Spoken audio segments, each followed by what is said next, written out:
बिस्मिल्लाहिर्रहमानिर्रहीम, अस्सलाम वालेकुम। अली सलमान जी टीवी के तमाम नाजरीन को जी स्पोर्ट्स की Pakistan super league season 8 special transmission में खुश आमदेद कहता है कि जहाँ पे रोजाना रात 11:05 पर हम इस महफिल को सजाते हैं आपके लिए और बात करते हैं उस दिन खेले जाने वाले मैचेस के हवाले से और साथ साथ बात करते हैं पाकिस्तान क्रिकेट को और दुनिया में जहाँ जहाँ क्रिकेट खेली जाती है उसको भी हम डिस्कस करते हैं और क्रिकेट रिलेटेड इशूज़ को अपने प्रोग्राम में शामिल करते हैं। आज जनाब मैच खेला गया मुल्तान सुल्तान और कराची किंग्स की टीमों के दरमियान, लेकिन कराची किंग्स की जो शिकस्त है उसका सिलसिला थमता हमें नजर आ ही नहीं रहा। एक और मैच, एक और शिकस्त का सामना करना पड़ा। कराची किंग्स की टीम को 3 रन से यहां पे शिकस्त हुई और कराची किंग्स बड़े क्लोज जाकर मैच हार रही है और यही वजह है कि आज मुल्तान सुल्तान इस मैच को 3 रन से जीतने में कामयाब रही। आज के मैच की खास बात रही रिजवान की और शान मसूद की शानदार ओपनिंग पार्टनरशिप और रिजवान की एक और जबरदस्त सेंचुरी जिसने बैकफुट पे रखा कराची किंग्स को। लेकिन बड़ा अच्छा मुकाबला किया कराची किंग ने और महज उस वक्त उसको 3 रन से शिकस्त हुई जब मंजिल 2-4 हाथ ही लबेबाम रह गई थी। आज के मैच को डिस्कस करेंगे और भी बहुत सारी चीज़ें डिस्कस करने के लिए। शुएब अख्तर मुसलसल खबरों की जद में बहुत सारे ट्वीट उनके खिलाफ भी आ रहे हैं और जो शाहिन शाफरीदी के लिए उन्होंने बात की है उसमें बहुत ज़्यादा ले दे भी मची हुई है। इसको भी आज के शो में हम डिस्कस करेंगे। मेरे साथ मौजूद जो 2 शख्सियत आज मौजूद हैं, आप इनको मुसलसल हमारे पैनल में देख रहे हैं। एक ऐसी शख्सियत है कि जिनको शायद आज पूरी दुनिया को शायद और मुल्तान के सपोर्टर्स को शायद खुशी हो कि वो सेंचुरी हो गई रिजवान की जानिब से, लेकिन अभी सेंचुरी में भी बहुत सारी चीजें निकलेंगी जो इधर उधर भागती हुई नजर आएंगी हमें और उस सेंचुरी में क्या कमी थी ये हम जानेंगे कमर रजा एफी साहब से, क्योंकि बड़े गौर से आपने मैच देखा होगा। इस सेंचुरी में भी कोई प्रॉब्लम हुई आपको? देखिए यार अली, T20 की सेंचुरी जो स्टैंडर्ड रेट है वो 50-52 बॉलें हैं, 64 बॉलों पे सेंचुरी। अच्छा, मैं उससे भी बाहर निकल आए। देखिए आज मुल्तान की जो असल फतह की जो 196 तक जो पहुंचे उसमें शान के 33 बॉल 51 है। तो मैं ये कह रहा हूँ कि अगर आप ओपनिंग में अगर आप देख लें तो ये आपको ओपनिंग में रन नजर आए थे। रिजवान यहाँ पर मगर उस वक्त चार्ज किया रिजवान ने जब शान चला गया, तो यहाँ इसमें भी कोई कमी थी? वो मैं कमी की बात नहीं कर रहा, मैं कह रहा हूँ अच्छा खेला, ये नहीं बुरा खेला, मगर 200 प्लस का जाना चाहिए था यहाँ पे जो तकरीबन 196 पे वो दम तोड़। मैं इस पे जरा डिस्कस भी करता हूँ इस मैच को जब समरी हम दिखाएंगे। जो दूसरी शख्सियत मौजूद है, बोल्ड बोलते हैं, बैलेंस बोलते हैं और बड़ी शुस्ता गुफ्तगू करते हैं, ग्रास रूट क्रिकेट से जुड़े हुए। और इस शो में कि जब से पाकिस्तान सुपर लीग सीजन 8 की स्पेशल ट्रांसमिशन का आगाज हुआ, जब से मुसलसल जब इनकी अपीयरेंस होती है तो दिन ब दिन इनकी शोहरत में और इनकी मकबूलियत में इजाफा भी होता जा रहा है और हमें बड़ी खुशी होती है कि जब इनके हवाले से हमें कॉल्स मौसूल होती हैं, इनके हवाले से हमें मज़बूत मैसेजेस मौसूल होते हैं। एक ज़बरदस्त क्रिकेट एनालिस्ट के तौर पे उभरे हुए तो थे, लेकिन अब और जो है सामने आए हैं।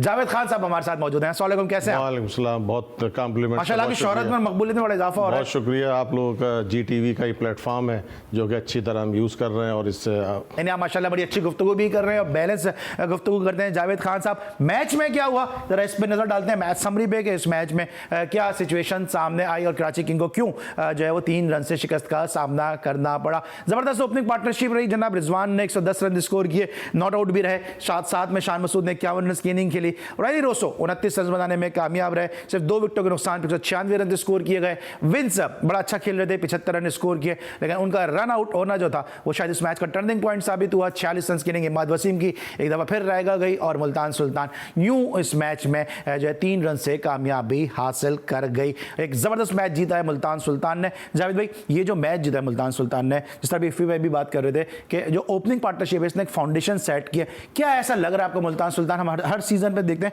बड़ी कंपोज और बड़ी एक ऑर्गेनाइज और एक कॉम्बिनेशन बड़ा अच्छा बनी हुई टीम नजर आ रही है। देखिए, एक तो रिजवान का इसमें होना कि रिजवान पाकिस्तान की तरफ से भी ओपन करते हैं और साथ में जिस तरह लास्ट सीजन से लास्ट ईयर जो PSL था, जिस तरह शान ने कम बैक किया एक 2020 प्लेयर के तौर पे अपने आप को रिफॉर्म किया है। ये नॉर्मली ये टेस्ट प्लेयर थे, अब जिस तरह से T20 खेल रहे हैं ये बड़ा खुशाइंद है और ये बड़ा अच्छी फाउंडेशन ले कर रहे हैं मुल्तान सुल्तान की तरफ से। तो आप देखें दोनों टीमों ने बड़ा अच्छा ओपनिंग वो दिया था, स्टार्ट दिया था, लेकिन फिर भी एक चीज़ मैं कहूँगा कि दोनों का कंबाइंड स्कोर तकरीबन 390 प्लस है, उसमें एक बॉलर सिर्फ 17 रन दे रहा है, एहसानुल्लाह। मैं बॉलिंग पर आता हूँ जरा सा, मैं रिजवान की बैटिंग को थोड़ा और इनकी ओपनिंग को डिस्कस कर लूँ। क्या वजह आप समझते हैं कि शान के साथ बड़ा अच्छा कॉम्बिनेशन बन गया रिजवान का? रिजवान को ये कहा जाता था कि T20 का प्लेयर नहीं है और कराची किंग के खिलाफ 100 करना इसलिए भी ज़रूरी था क्योंकि इमाद वसीम कहते थे उनकी फ्रेंचाइज टीम में जगह नहीं बनती।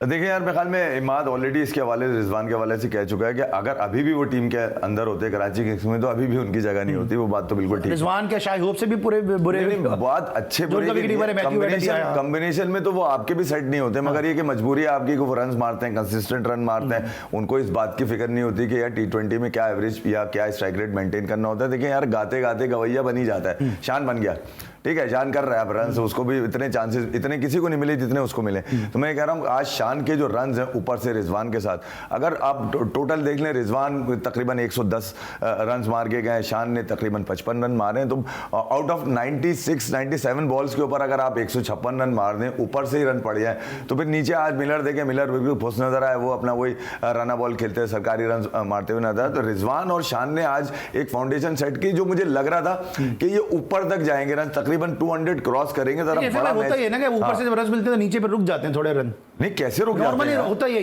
नहीं, मैं ये कह रहा हूं कि ऊपर से जब ऊपर से रन्स पड़ गए तो नीचे तो आपके ज्यादा मारने वाले हैं जिनसे आप मैच जीते हुए हैं। राइली रोसो आपका डिफरेंस पे करते हुए मुल्तान के पिछले 2 मैचेस के अंदर, तो रिजवान ने उन मैचेस में भी रन मारे, ये नहीं कि नहीं मारे थे, मगर डिफरेंस कहां पे दिया था? मिलर ने दिया था या राइली रोसो ने दिया था, जहां 50 बॉलर ने दोनों ने मिलकर 120-130 मार दिए। तो मैं ये कह रहा हूं कि जो डिफरेंस था वो आज रिजवान की जगह आज शान ने किया, और शान ने जो फाउंडेशन दी वो रिजवान को हेल्प कर गई, और रिजवान अपने आप को कंसोलिडेट करते हुए 100 रन तो मार गए कम से कम। मगर मैच में जिस तरह से थ्रिल आया है, मतलब आप ये देखें जो थ्रिल था विंस का और उसका वेट का, हालांकि वेट ने कुछ किया नहीं था, वो जरा रिजवान से आपे से बाहर था कि यार आपने मतलब विंस भी रन आउट हो गया, वो भी रहा है, इमाद खड़ा हुआ है अकेला, और मतलब अब रिजवान की परेशानी ये बता रही थी कि उसको 196 कम लग रहे थे, जो थे कम मेरे साथ 210-220 रन कंपेटिटिव होते हैं, रिजवान आसानी से जीतता।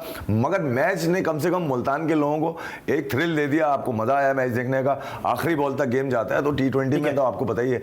ठीक है, आपको लगता है कि जो इस तरह से ओपनिंग का आगाज़ किया, ये जो पिच जो थी ये सूट कर रही थी रिजवान की और शान मसूद के बैटिंग के स्टाइल को, और चूंकि मुसलसल वो इस ग्राउंड पे खेल रहे हैं जी, जो बात हम सरफराज के लिए कर रहे थे, नेशनल बैंक के स्पोर्ट्स अरीना की बात कर रहे थे, वो चीज़ इसको बड़े अच्छे तरीके से यूटिलाइज कर रहे हैं रिजवान और शान मसूद। देखिए, पिचेस और ये कंडीशन जो है ना, ये मार्जिनल इफेक्ट डालती हैं। आफ्टर ऑल आपकी जो कॉम्बिनेशन है, आपका जो टीम, जो आपका ओपनर पेयर है, वो कैसे परफॉर्म करते हैं, आपकी ज़हनी आहंगी कैसी है, ड्रेसिंग रूम का माहौल क्या है, ऑफ द फील्ड कैसा है, ये तमाम चीज़ों को जब आप एक उसमें देखते हैं पिक्चर में, तो हमें मुल्तान सुल्तान नज़र आती है। मुल्तान सुल्तान तकरीबन मेरे ख्याल में एक मैच लूज़ किया है इन्होंने, और ये कंटिन्यू अनबीटन, यानी आलमोस्ट एक मैच के अलावा खेलते चले आ रहे हैं, और इनका कॉम्बिनेशन ही इनकी जो है ना, अगर शान स्कोर नहीं करते हैं तो राइले रोसो कर लेते हैं, तो कोई ना कोई इनका मैच विनर, यानी कि इन सबके पीछे आपको लगता है कि एंडी फ्लावर का दिमाग है, या आप समझते हैं कि इन सबके पीछे मुश्ताक अहमद है, क्योंकि टीम जो मैनेजमेंट है वो भी बड़ी स्ट्रांग है? देखिए, जब ये टीम गेम है तो इसमें काफ़ी इकाइयों को एक साथ मिलना पड़ता है, एक पॉइंट पे आना पड़ता है। लामुहाला इसमें अकेले किसी का भी इतना किरदार नहीं होगा कि जब तक कि पूरा एक, जैसे कि हमारे ये एंडी फ्लावर है, मुश्ताक हैं, बॉलिंग में वो देख रहे होंगे, बैटिंग में एंडी फ्लावर देख रहे होंगे, तो इसी को हम कहते हैं कि मैनेजमेंट, जब इन सबको आप एक उसमें देखते हैं, और फिर वो कि मैनेजमेंट रिजल्ट देती है या नहीं देती, और ये तकरीबन हर सीज़न में मुल्तान सुल्तान अच्छा परफॉर्मेंस देते हुए। ऑलराइट, हम मुल्तान सुल्तान की बैटिंग को डिस्कस कर रहे हैं, लेकिन जो कराची किंग्स है उसके साथ जो शिकस्तों का सिलसिला रुकने में नहीं आ रहा है, और कराची किंग जो है वो अब पॉइंट टेबल पे स्ट्रगल भी करती नजर आ रही है, क्योंकि मजीद शिकस्तें इस टूर्नामेंट से जो है वो कराची किंग्स को बाहर भी कर सकती हैं। तो एक वेकअप कॉल है कराची किंग के लिए, क्योंकि वो बहुत क्लोज आके मैचेस हार रहे हैं, और साथ साथ जो है उनका टीम का कॉम्बिनेशन भी हमें नजर नहीं आ रहा। हैदर अली उस अंदाज से परफॉर्म नहीं कर रहे जिस तरह उन पर ट्रस्ट किया जाता है, और अब ऐसा लग रहा है कि मोस्ट ओवररेटेड प्लेयर हैं हैदर अली, जिन पर बहुत ज़्यादा इन्वेस्टमेंट पाकिस्तान क्रिकेट बोर्ड कर चुका है, क्योंकि अब तक वो अपने अंडर 19 क्रिकेट की झलक इस लेवल पे या पाकिस्तान लेवल पे दिखाने में कामयाब नहीं हो सके। इस पर भी बात करेंगे और मजीद डिस्कशन करेंगे इस मैच के हवाले से एक छोटे से ब्रेक के बाद।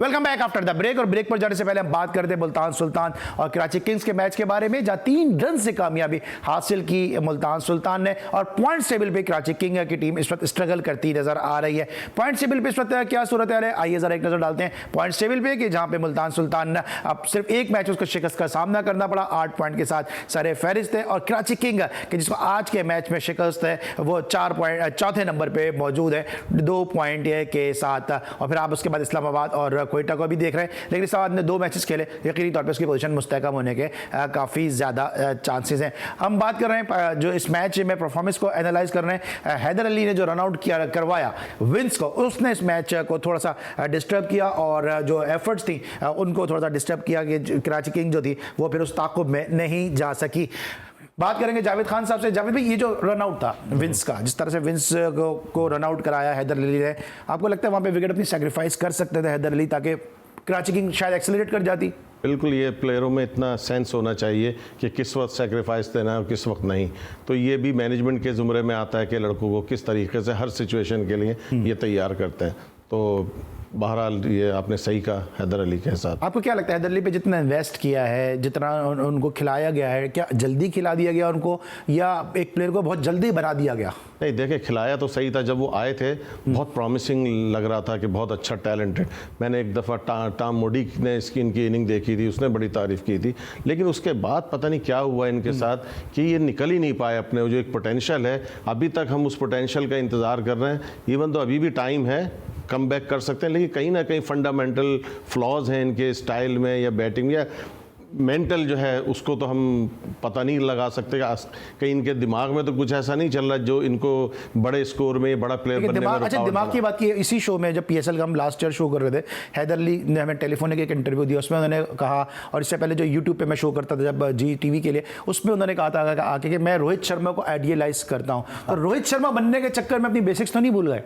नहीं यार, मैं ख्याल में ये शर्मा, रोहित का शर्मा भी नहीं बन सकते ये। तो मैं ये कह रहा हूँ, अभी जैसे जावेद भाई ने अभी बात करी ना, गेम सेंस, गेम रीडिंग, यार अंडर 19 लेवल से तुम खेलते आ रहे हो, इंटरनेशनल क्रिकेट के अंदर हो, इंग्लैंड में तुम एक शानदार इनिंग खेल चुके हो, गाहे बगाए तुम्हें मौका लगता रहा, लोग तुम्हें रेट करते हैं, मतलब लोग मतलब सोचते हैं कि यार हैदर आएगा, हैदर कर जाए। इवन मैं भी आज जब मैच देख रहा था तो मैंने बोला यार हैदर को आज कम से कम उन लोगों का मुंह धो देना चाहिए जो हैदर के लिए बड़ा मुंह खोल के बोलते हैं। मैंने बोला यार ये 2 से 3 मरतबा कराची अनफॉर्चुनेट रहा कि हैदर शॉर्ट रन कर गए या फिर शोएब मलिक खड़े रह गए और टीम हार गई। तो मैं ये कह रहा हूं हैदर ऐसा लग रहा है कि वो मैनेजमेंट का एजेंडा लेकर आए थे। पेशावर जल्मी से भी नहीं कर रहे थे, अगर आपको याद हो, पेशावर जल्मी ने भी इनको खिलाना छोड़ दिया था और पाकिस्तान इनको खिला रहा था। नहीं, पेशावर जल्मी ने तो इनको इतने मौके कंसिस्टेंट नहीं दिए ना जितना कराची ने बैंक किया हुआ इनके ऊपर। यार तुम्हें टॉप ऑर्डर में खिला रहे हैं। मैं नेशनल टीम में जब ये बात करता था ना कि यार ये हैदर जाया हो जाता है बाबर आजम के चक्कर में, मगर अब ऐसा लग रहा है कि हैदर ने सिर्फ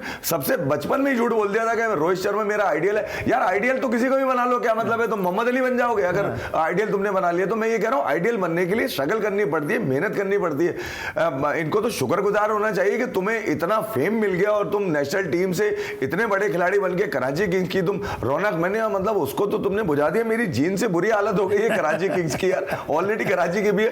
तो हैदर को तो छोड़ दें आप, हैदर को तो गेम रीडिंग है ही नहीं, ऐसा लग रहा है बेंच पे बिठा के मैनेजमेंट ऐसा लगता है इनको बिठा के लतीफे सुनाती है, इनको समझाती नहीं है बेटे तुमने करना क्या है जाके। जिस तरह की मतलब मैनेजमेंट बैठी नजर आ रही है ना पिछले 2-3 सीजन में, मतलब तुम्हारे पास से निकल के कुछ नहीं आ रहा है। इतने बड़े बड़े नाम तुमने रखे हुए, मुश्ताक तुमसे जीते जा रहे हैं, वसीम अकरम हारे जा रहे हैं, जो मुश्ताक के लेजेंड है वसीम अकरम। तो ये मैनेजमेंट का काम है, ये इनके ट्रेनर्स का काम है, ये इनको जो लोग लेक्चर देते हैं बिठा बिठा के घंटों जाया करते हैं उनका काम है। भाई इतनी तुम प्रैक्टिस करते हो, अगर इतनी प्रैक्टिस के बाद भी तुम्हें ये ना पता हो कि वो 35 बॉलों पे 77 मार चुका है, भाई वो गेम करीब लेके आ चुका है, चलो वो भी आउट हो गया, कोई बात नहीं। मींस मैं ये कह रहा हूं इन पे आए ना जरा, जिनकी आप बात कर रहे थे कि 15,000 रन तक खेलना चाहता हूं मैं। कल मैंने कहा था कि बाकी माए अपने बच्चों का गला दबा देंगे, शोएब मलिक जब तक खेलना है, जब तक कोई नहीं आएगा मेरा बच्चा। बे यार 42 बॉले 77 रन, तुमसे 15 बॉले 13 रन, तुम कैसे तुमसे बाउंड्री क्रॉस नहीं हुई यार? कौन था वो जो तारीफें कर रहा था शोएब मलिक की? कौन है जो इसको देखना चाहता है? ना पाकिस्तान के लिए तुमने 22 साल में कुछ उखाड़ के दिया, ना तुम कराची किंग के लिए। ये कौन सी मैनेजमेंट है, ये कौन सी सोच है जो इसको मुस्तकिल मिजाजी से खिलाई जा रही है कराची के नाम पे? आप बहुत फेवर करते हैं वैसे शोएब मलिक को, ये जो कह रहे हैं ना मुझे आपकी तरफ नजर जा रही है। मैं तो अदरवाइज हूं। देखिए खुल के बोलिए, कराची का, लेकिन कभी बाबर रौंद के चला जाता है कराची के नाम को, कभी ये रौंद के चले जाएंगे कराची के नाम को, इनके तो पैसे बन जाएंगे। उन बच्चों का क्या होगा जो इतने सारे लोग तालियां बजा रहे खड़े होके यार? देखिए शोएब मलिक का ये है कि अभी वर्ल्ड कप में ये नहीं गए थे, तो ये हमारा ही मीडिया जो है इनको नाम लेने लगे कि उनको होना चाहिए था, उनको पाकिस्तान फिर भी फाइनल खेल कर आया। तो वो अब उन मीडिया पर्संस को जरा तलाश करें कि भाई आप तो ये कह रहे थे मीडिया में तो कुछ लोग ये भी कहते हैं कि आमिर को भी खेलना चाहिए। आखिरी जो 5 T20 इंटरनेशनल खेले 1 विकेट है, और किसी भी 5 T20 इंटरनेशनल में उनके जो ओवर का कोटा है वो पूरा हुआ नहीं है। देखिए, जब 4 ओवर भी पूरे नहीं किए उन्होंने। अली, जब प्लेयर में जान होती है ना तो उसका मुंह नहीं चलता है। जो प्लेयर जबान इस्तेमाल करना शुरू कर दे, आप समझ जाओ डिक्लाइन पर है। आमिर ने वर्ल्ड कप में वो क्रिटिसिज्म की, हैवी क्रिटिसिज्म की, खास तौर पे बाबर के खिलाफ, फिर PSL के से पहले। तो क्या समझते हैं आपको वो प्लेयर परफॉर्मेंस देगा जो इतना ज्यादा क्रिटिसिज्म करेगा? आपको क्या लगता है शोएब अली अगर पर्सनल गोल के लिए खेल रहे हैं, 15,000 रन के लिए खेल रहे हैं, तो फुल स्टॉप लग जाना चाहिए? क्योंकि हम ये देखते हैं कि जहां थोड़ा सा मैच आगे पीछे होता है वहां शोएब मलिक तेज ने एक्सेलरेट नहीं कर पाते हैं। देखिए अली, अगर आप चाहेंगे कि आप भी खेलें कराची किंग, तो ये कराची किंग का काम है ना कि वो आपको रोके, भाई आप अपना काम करें, एनालिस्ट हैं आप, एंकर हैं, आप वहाँ जाएं। तो हर शख्स चाहता है कि मैं भी पार्ट बनूं। तो अगर शोएब मलिक की ये एक ख्वाहिश है, तो ख्वाहिश कौन करवा रहा है? पूरी मैनेजमेंट करवा रही है। ये फ्रेंचाइज क्यों लेती है? इनको छोड़ दे लेना, फिर मैं देखता हूँ इनकी ख्वाहिशें कहाँ जाएंगी। आपको लगता है एजेंट का रोल बड़ा इंपॉर्टेंट होता है? क्योंकि मैं नाम नहीं लूंगा, इस फ्रेंचाइज के अंदर कुछ ऐसे एजेंट हैं जो मुश्तरका एजेंट हैं। एक एजेंट है, 3 उसके साथ लोग हैं, और इवन जो है वो जो मैनेजमेंट है उसका भी एजेंट वही है। तो आपको लगता है कि एजेंट का बड़ा इंपॉर्टेंट रोल होता है जिस किस्म के प्लेयर्स को मुसलसल खिला रहे हैं? यार अली देखें, शाहिदादा फरहान को कराची किंग लास्ट ईयर जाया करके गया, बाबर आजम के चक्कर। मैं लिस्ट ऑफ मतलब प्लेयर बता सकता हूँ कराची किंग्स ने जिस तरह से, भाई एक दफा झटका कोविड का लग गया आपको, खुर्रम मंजूर ने 100 किया और 50 किया, वो बाहर हो गया। एक दफा कोविड का अगर झटका लग गया तो क्या मतलब है? तुम्हारी परफॉर्मेंस अच्छी थी। मैं अभी पिछले 3 मैचेस से हिमाद की कप्तानी को मैं देख रहा हूँ, बड़ा अनफॉर्चुनेट है यार। वो बल्ला लेके खड़ा रहता है अकेला, आज भी वो लगा हुआ था। 40 किए यार। आप बताइए, मैं आपको बताऊं, 35 बॉलें 65 रन आए। किसमें? ये आपके हैदर अली में और शोएब मलिक में। 35 बॉलों पे 65। अबे यार तुमने लुटिया डबो दी। अबे कब मारोगे यार? कब तुम्हारे ड्रामे खत्म होंगे? अंडरटेकर बन के उतर जाते हो, रुमाल बांध के, निकलता कुछ नहीं है। मारते नबीबिया के खिलाफ हो, मारते बांग्लादेश को हो तुम, मारते श्रीलंका को हो तुम, जो तुम्हें छोटे कम स्ट्रेंथ मिलती है उसको ठोक देते हो रन। कभी बड़ी टीम को मारा तुमने, कभी अच्छे बॉलर को मारा तुमने। ये अंडरटेकर आपने किस सेंस में कहा? मतलब वो रुमाल ऐसे बांध कर आते जैसे बॉल फाड़ देंगे या चांद पे फेंक देंगे बॉल, वो छक्का मार के। अबे जब तुम छक्के मारते हो हमें पता होता है कि ये मैच में नहीं जिता सकते तुम। सही। अच्छा, शोएब मलिक की ये बात कर रहे हैं, इसके अलावा आमिर पे थोड़ा सा बात करते हैं। आमिर को शायद आफरीदी ने कहा कि भाई मैंने समझाया कि तुम्हें बाबर आजम की कप्तानी में खेलना है, तुम उससे कैसे नजरें मिलाओगे, तुम उससे कैसे बात करोगे। लेकिन फिर हमने देखा कि आमिर जो है वो, ना सिर्फ आमिर तो आमिर, बल्कि अब तो उनकी एहलिया भी ट्वीट कर रही हैं, शाहीन आफरीदी को टैग कर रही हैं वो। देखिए, जब वही मैंने जैसे कहा कि जब वो बोलने लगे ना, प्लेयर समझ जाए कि उसका दमखम खत्म हो चुका है। तो यही हो रहा है आमिर के साथ। अब बॉलिंग में उनके दमखम, ग्राउंड में वो बोल रहे हैं और सोशल मीडिया में उनकी एहलिया ट्वीट कर रही है। उनका सही जिस तरह बोल रहे हैं, मेरे ख्याल में उनको अब एंकर बन जाना चाहिए या उनको एनालिस्ट बन जाना चाहिए। अब उनकी फील्ड में तो मुझे कोई जगह नहीं आती कमिंग डेज में पाकिस्तान की तरफ से। ठीक है, आपको नहीं यार, मैं देख रहा हूँ कि पिछले 2 दिनों से आमिर को उसके जेस्टर के ऊपर, उसकी सब चीजों के ऊपर, यार उसको तो मैं उस दिन भी बोल के गया था कि रोनाल्डो तो घर में पल रहा होता है तुम्हारे, जब वो उसकी हरकतें देखी कितनी गंदी गंदी हरकतें करता है ना वो। कल शाहीन को, और वो जो उसका आया गले लगने का एक इंसल्ट आया, टीजर छोटा सा हारिस रऊफ को, क्या है यार वो? व्हाट इज दिस यार? सिर्फ आमिर ही क्यों? आमिर ने क्या गलत कहा है? मुझे एक बात बताएं, इनके जमीर पहले ही मरे हैं। वो कयूमी लेजेंड जो है आज भी सबके साथ बैठते हैं, कोई किसी को भाई बना लेता है, याद है ना आपको? बिल्कुल। तो मैं ये कह रहा हूँ, इनके तो जमीर मरे हैं, ये फिर मिल जाएंगे। लेकिन आपको नहीं लगता टीवी पे जब मैच आ रहा है, आपको बेवकूफ ना बनाए? आपको नहीं लगता जब टीवी पे मैच आ रहा है, आमिर जिस अंदाज के इशारे कर रहे हैं, जिस अंदाज से लिपसिंग कर रहे हैं, आमिर को ये सूट नहीं करता?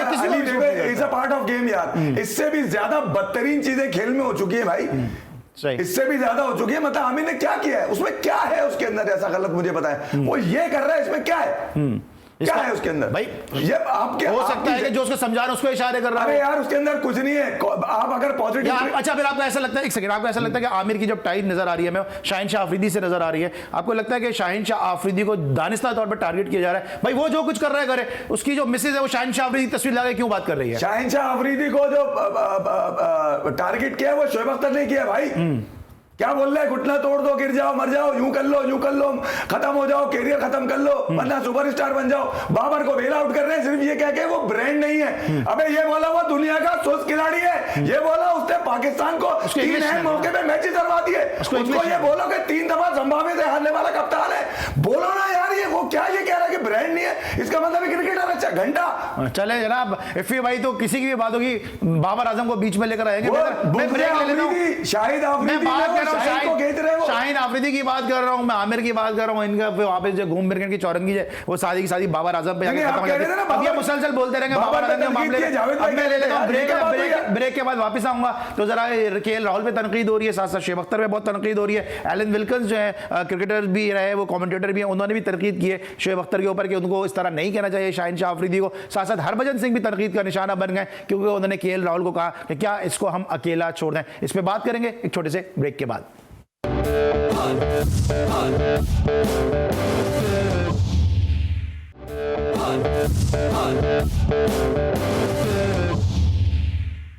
Welcome back after the break. और ब्रेक पर जाने से पहले हम बात कर रहे थे कराची किंग्स और मुल्तान सुल्तान के मैच के बारे में, लेकिन अब थोड़ी सी बात करेंगे ऑफ द PSL के, जहां पे पड़ोसी मुल्क पे हम देख रहे हैं केएल राहुल पे बहुत ज़्यादा तनकीद हो रही है। वेंकटेश प्रसाद, आकाश चोपड़ा और साथ साथ अब जो है वो हरभजन सिंह भी इस बहस में कूद पड़े कि केएल राहुल मुसलसल नाकाम हो रहे हैं, लेकिन उसके बावजूद उनको खेलने के मौके फराहम किए जा रहे हैं। क्या KL Rahul blue eyed boy है? ये जानेंगे ज़रा कमर रफ़ी साहब से। ब्लू आइड बॉय हैं कि मुसलसल उनको मौके दिए जा रहे हैं? आपको ऐसा लगता है कि जो उनके करेक्शन है वो उनको मुसलसल क्रिकेट खिला रहे हैं?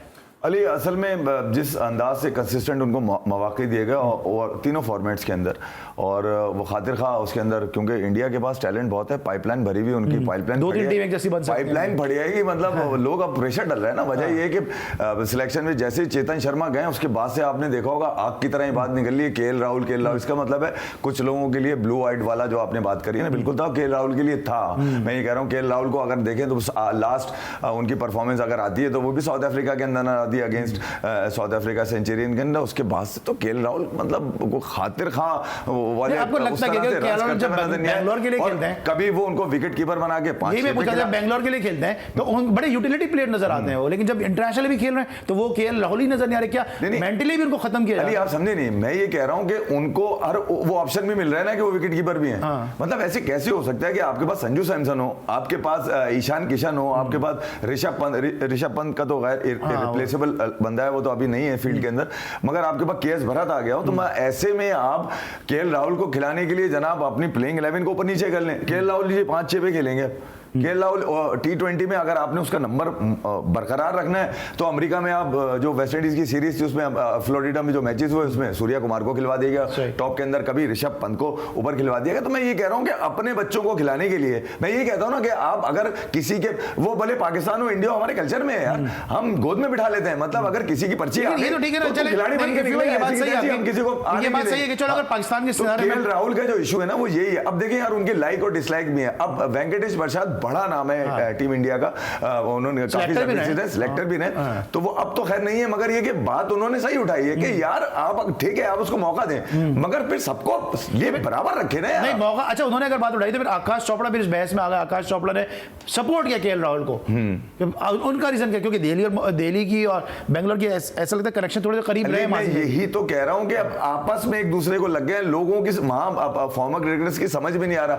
आकाश ने जो बात करी है वो बुक से रोहित, अभी कुछ अर्से पहले वो रोहित शर्मा को गिराने के चक्करों में लगे थे, बैटिंग नहीं है और फॉर्म नहीं है और ये नहीं है और वो नहीं। बात ठीक है, एक फॉर्मेट में वो बिल्कुल फारिग थे, मतलब वहां इंजरी के मसाइल आ रहे थे। T20 में उनसे रन नहीं हो रहे थे, वो भी रन उन्होंने किए। फिर ODI में उनसे रन बांग्लादेश में वो किए। तो आपके पास जब एक नंबर के 5-5, 6-6 रिप्लेसमेंट होगी ना अली, तो सिलेक्टर पे प्रेशर होगा।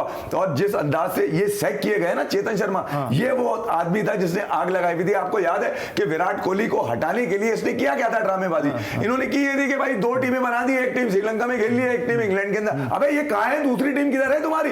इसका मतलब ऐसा तो नहीं है, मंसूबा बनाया हुआ था। अब इस मंसूबे में लड़के फंस गए ना, मसला ये टैलेंट फंस गया है, इसीलिए तो हंगामा पड़ा हुआ है वहां पे इंडिया में। ऐसा तो नहीं है, ऐसा तो नहीं है कि केएल राहुल ने ये कह दिया हो कि तुम मुझको टीम से निकाल सको, ये हो नहीं सकता, मैं रन्स करूं वो मैं होने नहीं दूंगा। चाहे सुनील शेट्टी वाला स्टाइल लेकर आ जाओ। नहीं सुनील शेट्टी वाला जो स्टाइल छोड़ दे, मैं ये कह रहा हूं कि अब वो है तो ब्लू हेड बॉय, वो मुस्तकिल उनको खिलाया जा रहा है। सूर्या कुमार को टेस्ट खिला दिया उठा के, क्योंकि रवि शास्त्री ने, तो मैं यही सवाल देखे मेरा यही है कि हमारे जो पाकिस्तानी क्रिकेट है ना, उसमें आप इस तरह का प्लेयर खिला सकते हैं। उनके इतने सारे प्लेयर मौजूद हैं, इससे पहले माजी में भी गए हुए। केएल राहुल में ऐसी क्या खास बात है कि जिनको खिलाया जा रहा है? मैं सिर्फ ये जानना चाहता हूं आपसे। देखिए अली, मैं ये कह रहा हूं कि जो खिलाड़ी नहीं खिलाए जाते उनके खिलाफ वो उनके फैंस एहतजाज भी करते हैं। यहाँ पे आपको कभी फैन एहतजाज करते नजर आए? संजू सैमसन के लिए वर्ल्ड कप में लोग खड़े हो गए थे, फीफा वर्ल्ड कप के अंदर। वहां पे जहां संजू रहते हैं उस जगह भी, गुजरात से राजस्थान से वो खेले हैं, उस जगह भी एहतजाज हुए संजू को जब नेशनल टीम से ड्रॉप किया जाता है। तो मैं ये कह रहा हूं कि वहां अगर फैन का फेवरेट है तो फिर वो उसका इजहार भी करते हैं ना यार।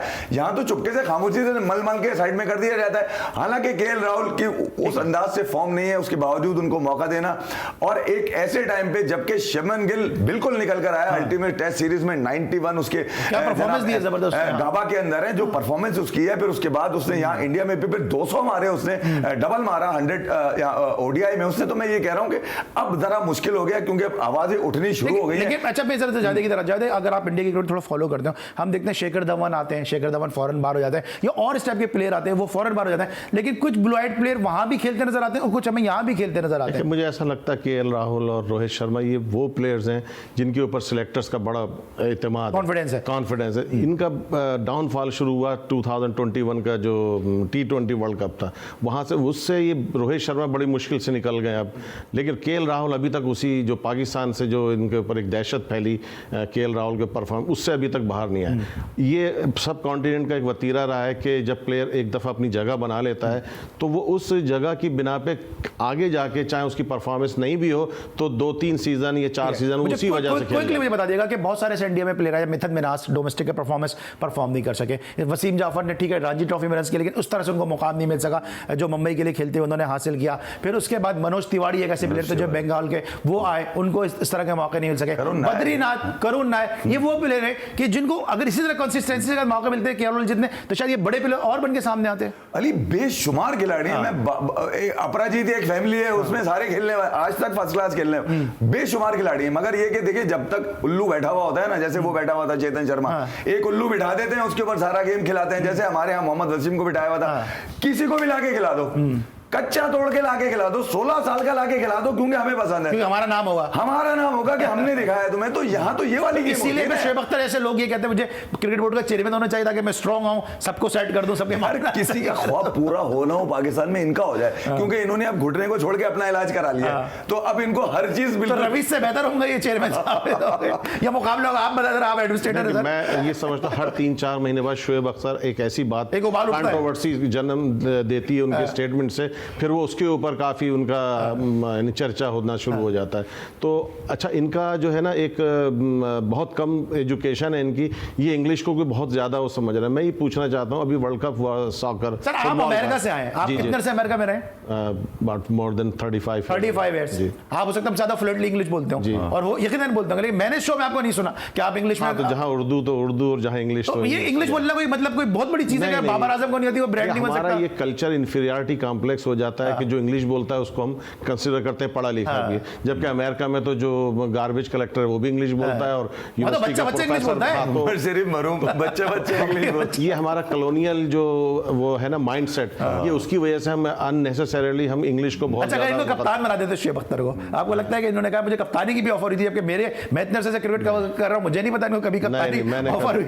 नहीं, गलत कह रहे, कभी न्यूज मीडिया में कभी कप्तान होते, कैसे कप्तान होते? क्योंकि आधे मैच तो इन्होंने खुद का मैच इसलिए नहीं बना कि आधे मैच तो मैं खुद ही बाहर बैठता था घुटने की वजह से। भाई ये कंट्रोवर्सीज में हर वक्त रहते थे, ये तो पाकिस्तान के वर्स्ट कैप्टन बनते, क्योंकि इनका जो टेम्परामेंट है वो कैप्टन वाला नहीं है। ये हर वक्त जो है ना अग्रेशन दिखाते हैं। एक दफा इन्होंने बाब बुलमर को धक्का दिया था शोल्डर से, वो टीवी पे दिखाया था, आसिफ को बैट मार दिया। तो अब ये देखें, एक अनिल कपूर की एक फिल्म है ना नायक, जिसमें एक दिन का सीएम बनता है, इनको एक दिन का चेयरमैन बना। हमारी हिस्ट्री में भी निजाम सबका एक दिन का बादशाह बना, निजाम सबका एक दिन का बना दे, कुछ कर दे इनके साथ, ताकि जाके तो ख्वाहिशात पूरी हो इसमें भाई जाएगी। आप डोमेस्टिक एक शो बड़ा जबरदस्त उसको प्रोड्यूस करते थे, मैं उसको होस्ट करता था।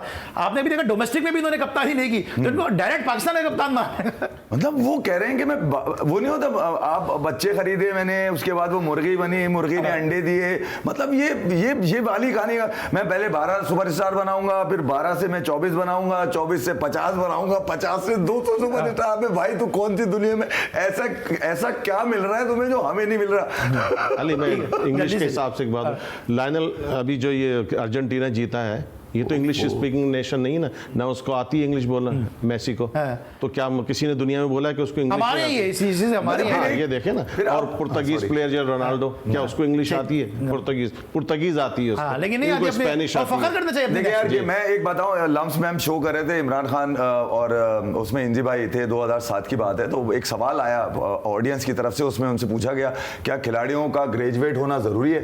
तो खान साहब का बड़ा खूबसूरत जवाब था, कहने लगे यार वो खेल में ग्रेजुएट हो तो मजा आ जाएगा आपको। खेल में ग्रेजुएट होना चाहिए। अच्छा, खेल में ग्रेजुएट है, ठीक है, आप उसको उस पे मजे लेना। अच्छा, दूसरा मैं बता रहा था, एक बड़ा मजेदार शो है, वो पाकिस्तानी आर्टिस्ट सबीना पीरदार यूट्यूब भी करती है ना, उसके ऊपर ये बता रहे हैं कि यार मुझे पता नहीं कितने $1 मिलियन की ऑफर हुई थी जुए के लिए। अबे भाई 11 खिलाड़ियों को खेले, तुम जहांगीर खान थोड़ी हो गए कि तुम अकेला खेलते हो। भाई कौन सा ग्राउंड था जहां पे तुम अकेले खेलते? मसला ये है, और उसमें से किसी अब ये छोड़ दो कि किसने ऑफर करी, 11 में से किसी एक का नाम तो बता दो कि वो मुलविस था उसके अंदर। इसको डिस्कस भी करेंगे। कल मैच है इस्लामाबाद और पेशावर, क्विकली बताइएगा। इस्लामाबाद। सर आपसे तो पूछना ही बेकार, मुझे पता इस्लामाबाद ही कहेंगे, क्योंकि पेशावर में बाबर आजम कप्तान है। Thank you so much sir, आप हमारे साथ थे। Thank you so much. Javed Khan साहब हमारे साथ मौजूद थे। कल हमारा पैनल जो है वो चेंज होगा, कि जहाँ पे मोहसिन हसन खान साहब लॉर्ड्स के हीरो हमारे साथ मौजूद होंगे और उनके साथ एनो ज़हरा में ज्वाइन करेंगी इस पैनल में। आप दोनों का बहुत बहुत शुक्रिया कि आपने आज हमें वक्त दिया। इंशाल्लाह कल रात 11:05 में एक दफ़ा फिर पाकिस्तान सुपर लीग सीजन 8 की स्पेशल ट्रांसमिशन में मुलाकात होगी। अली सलमान को पूरी प्रोडक्शन टीम के साथ इजाज़त दीजिए। अपना बहुत ख्याल रखिए। अल्लाह हाफिज़।